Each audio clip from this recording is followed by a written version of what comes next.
বীরভূমে মিছিল করবেন উনি নারী নির্যাতনের পক্ষে। ওনার মিছিলে নিশ্চিতভাবে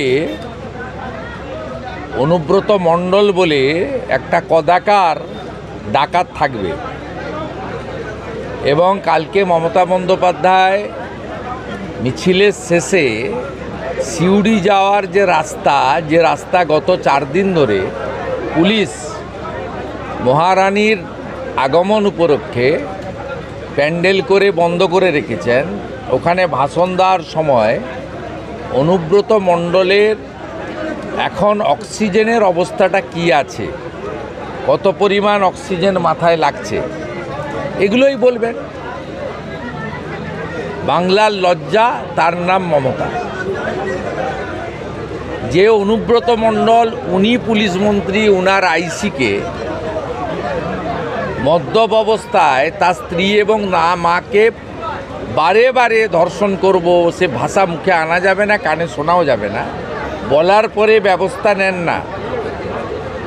বোলপুরের আইসি স্ত্রীও বাঙালি, বোলপুরের আইসির মাও বাঙালি।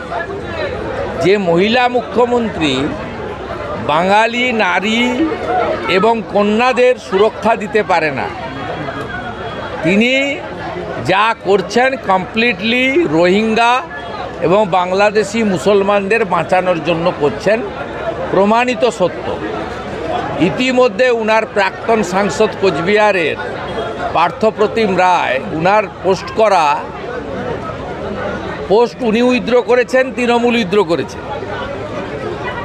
গতকাল হরিয়ানার গুরগ্রাম নিয়ে হরিয়ানার মুখ্যমন্ত্রী প্রমাণ করে দিয়েছেন তারা বাংলাদেশি মুসলমান। বাংলাদেশের মুসলমান এবং বাংলাদেশের রোহিঙ্গার কোনো স্থান পশ্চিমবঙ্গে হবে না।